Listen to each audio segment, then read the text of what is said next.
Welcome to Q Hub TV.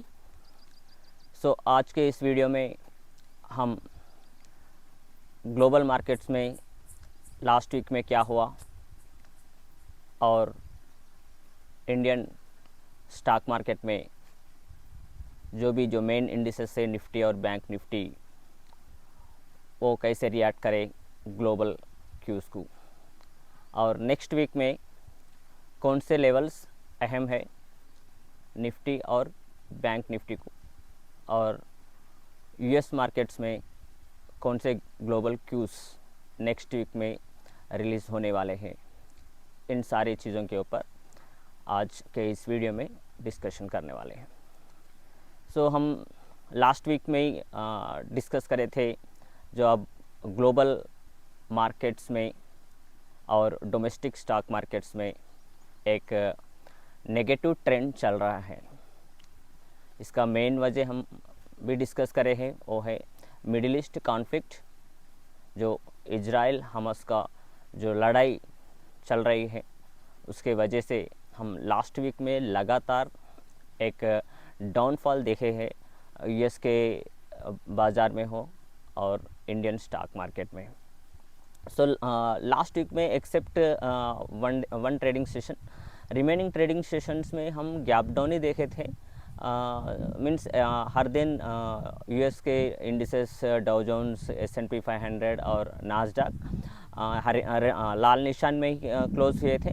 उसका impact हम next day हमारे इंडियन स्टॉक मार्केट के इंडिसेस भी देखे थे, क्योंकि हम एक 5 ट्रेडिंग सेशंस में सिर्फ 4 ट्रेडिंग सेशंस में हम गैप डाउन से खुले हैं, और गैप डाउन खुलने के बाद हम हमारे इंडिसेस रिबाउंड्स करने के लिए तैयार नहीं थे, क्योंकि वहाँ पर फॉलोअप बाइंग नहीं आई है और एक अनसर्टेनिटी का माहौल ग्लोबल मार्केट्स में और पूरे सारे दुनिया के स्टॉक मार्केट्स में एक अनसर्टेनिटी का माहौल चल रहा है अब, क्योंकि ये इसका मेन वजह यही है कि ये इजराइल हमास का जो वार है एक पर्टिकुलर प्लेस को तो कन्फाइन हुआ, अगर ये और दूसरे रीजन्स को और दूसरे कंट्रीज़ को अगर ये स्प्रेड हुआ तो फिर एक बार हम जो रशिया यूक्रेन का इम्पैक्ट देखे थे स्टॉक बाजार्स में, not only Indian stock market, remaining stock market में भी एक नेगेटिव इम्पैक्ट देखे थे,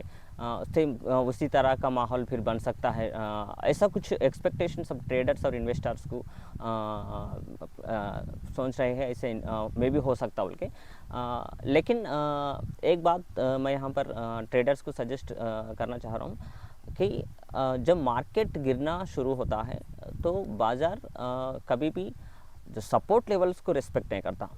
जब बाज़ार मीन्स जो इंडिसेस अगर अप ट्रेंड में जाते हैं तब हम वो जो अप ट्रेंड शुरू होता है स्टॉक मार्केट में, तब रेसिस्टेंस लेवल्स को इंडिसेस रिस्पेक्ट नहीं करते हैं। मीन्स वाइस वर्सा होती है। इसलिए हम हर ट्रेडर्स, अब यूट्यूबर्स हो या स्टॉक मार्केट एनालिस्ट, एक लेवल्स दे रहे हैं सपोर्ट लेवल्स के, लेकिन इन रियलिटी में जो सपोर्ट लेवल्स है वो काम नहीं कर रहे हैं, क्योंकि ये एक मार्केट का एक टेक्सचर है। जब मार्केट गिरना शुरू होता है तो सपोर्ट के पास थोड़ी देर के लिए इंट्राडे में टिक सकता है, लेकिन फिर उसके बाद वो सपोर्ट लेवल भी टूट जाता है। ये ऐसा जो ट्रेंड तब तक चलता है कि तब तक कुछ सरप्राइजिंग, मीन्स जब उल्टा न्यूज़ जब तक मार्केट में नहीं आता, ये सपोर्ट्स लेवल्स को धीरे धीरे इंडिसेस तोड़ना शुरू करते हैं। लास्ट वीक में हम वही ट्रेंड देखे थे इंडियन स्टॉक मार्केट में। हम 19,800 से लेके अब 19,500 तक अब गिरे हुए हैं। अब सब लोग एक प्रिडिक्शन कर रहे हैं कि 19,480 के पास एक अच्छा सपोर्ट है, मार्केट वहाँ से बाउंस कर सकता है। नहीं, ऐसा नहीं होने वाला है।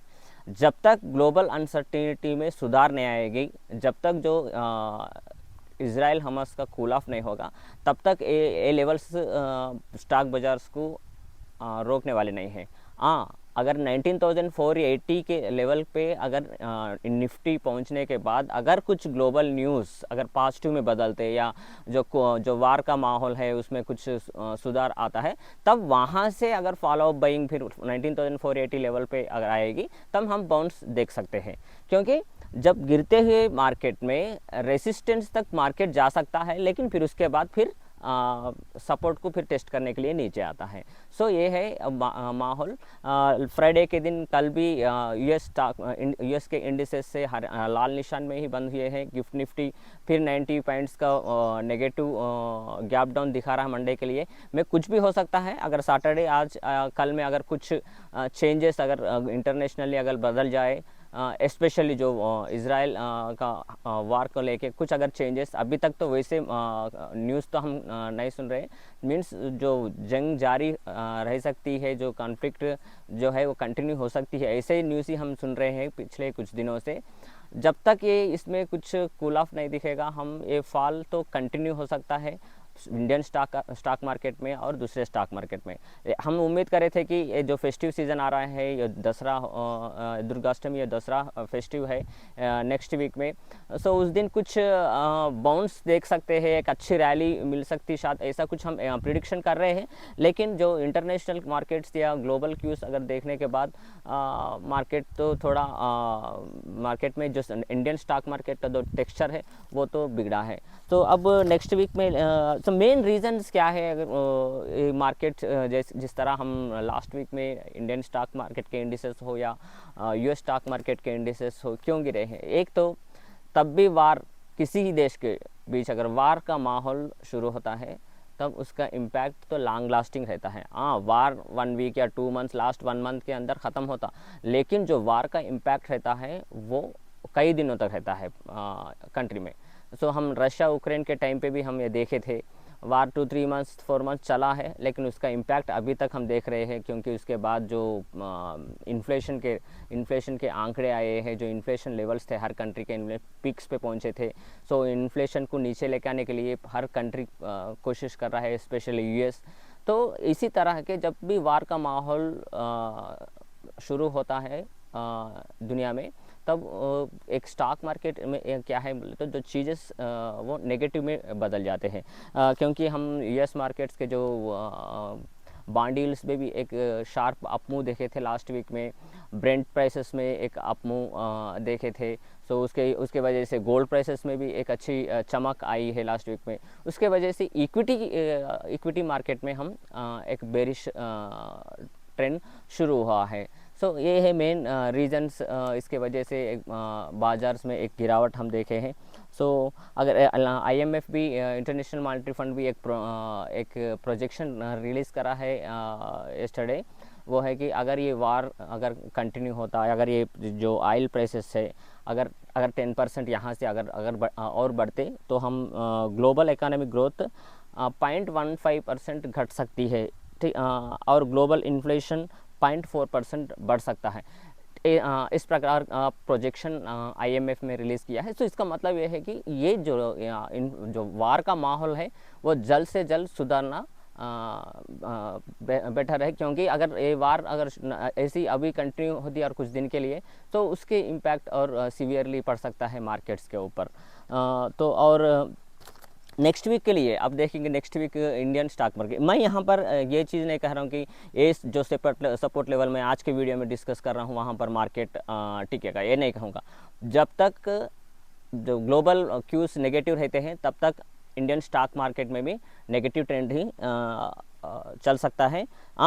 स्टैटिस्टिक्स के हिसाब हम जो पुट ऑप्शन कॉल ऑप्शन या पुट ऑप्शन का डेटा और जो चार्ट एनालिसिस देख के कुछ हद तक प्रोजेक्शन कर सकते हैं। अब क्या है, हम 19,480 निफ्टी का, अगर निफ्टी चेक करें तो 19,480 के पास सपोर्ट है बोल के कल तक एनालिस्ट गेस कर रहे थे, लेकिन कल रात में 90 points already gift Nifty negative दिखा रहा, तो हम वो लेवल को भी ब्रीच करने वाले हैं। अगर ये सैटरडे या संडे में अगर माहौल ठीक ठाक सुधरता नहीं, अगर माहौल अगर वार का माहौल कुछ चेंजेस अगर नहीं आता, तो हम वो 19,480 का लेवल भी हम ब्रीच कर सकते हैं मंडे के दिन।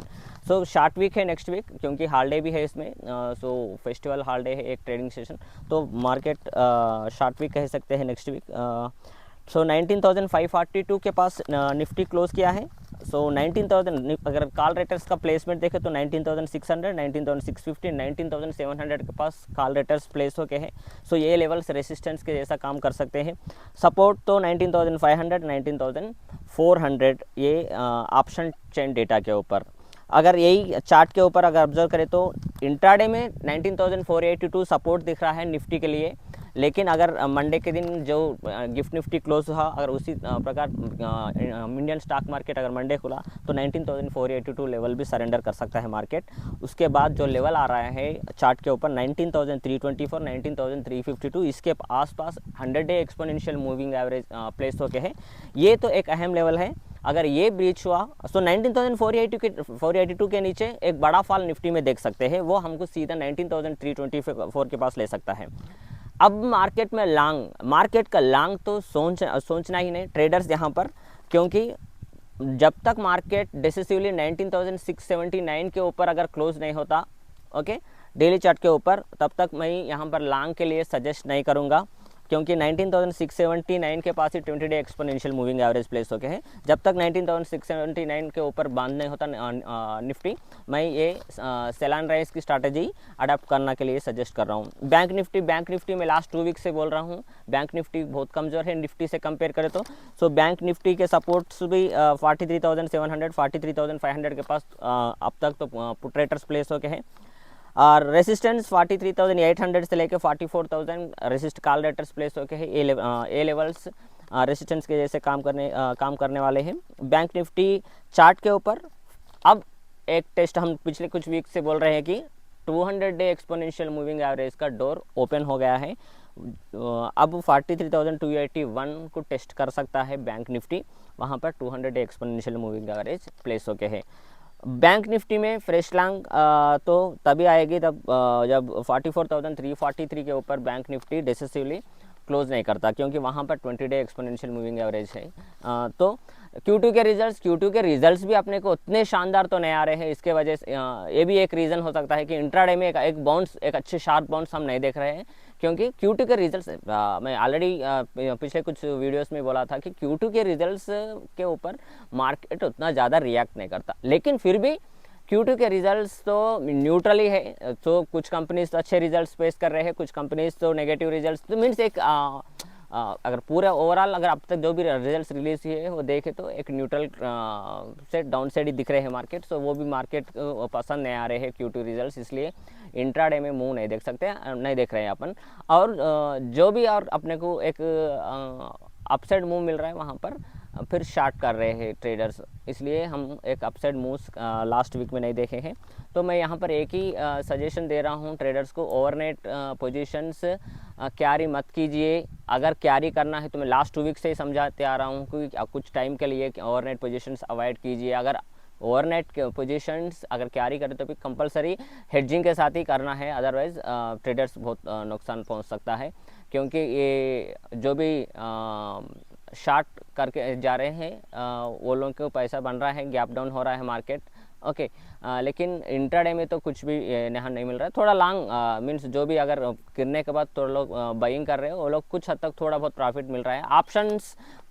ऑप्शन बायर्स का तो ये मार्केट नहीं है, ये ऑप्शन प्रीमियम, क्योंकि थ्रू आउट द डे एक छोटे दायरे में ट्रेड कर रहे हैं सारे के सारे इंडिसेस। सो कुछ टाइम के लिए एक आपके पास कुछ स्ट्रैटेजीज है, बैक टेस्टिंग स्ट्रैटेजीज है तो आप ट्राई कर सकते हैं, लेकिन बिगिनर्स तो ऑप्शन जो भी ऑप्शंस में ट्रेडिंग करते हैं वो लोग कुछ टाइम के लिए मार्केट से बाहर रहना ही बेहतर है। सो नेक्स्ट वीक यूएस में न्यू होम सेल्स का डेटा रिलीज़ होने वाला है, और जीडीपी Q3 के आंकड़े भी रिलीज़ होने वाले हैं, और कोर पीसी सितंबर का डेटा नेक्स्ट वीक में रिलीज़ होने वाला है। लेकिन ये सबसे एक ही न्यूज़ हमको अब पूरी दुनिया के स्टॉक मार्केट एनालिस्ट और दुनिया के पूरे यूट्यूबर्स जो भी स्टॉक मार्केट्स पे वीडियो बना रहे हैं वो लोग एक ही प्रिडिक्शन कर रहे हैं कि जल्द से जल्द जो इज़राइल जो हमास का जो कॉन्फ्लिक्ट चल रहा है उसमें कुछ नरमी आना है, तभी हम स्टॉक मार्केट में एक फ्रेश अपसाइड रैली देख सकते हैं। सो ये है नेक्स्ट वीक के लिए एनालिसिस। Thank you.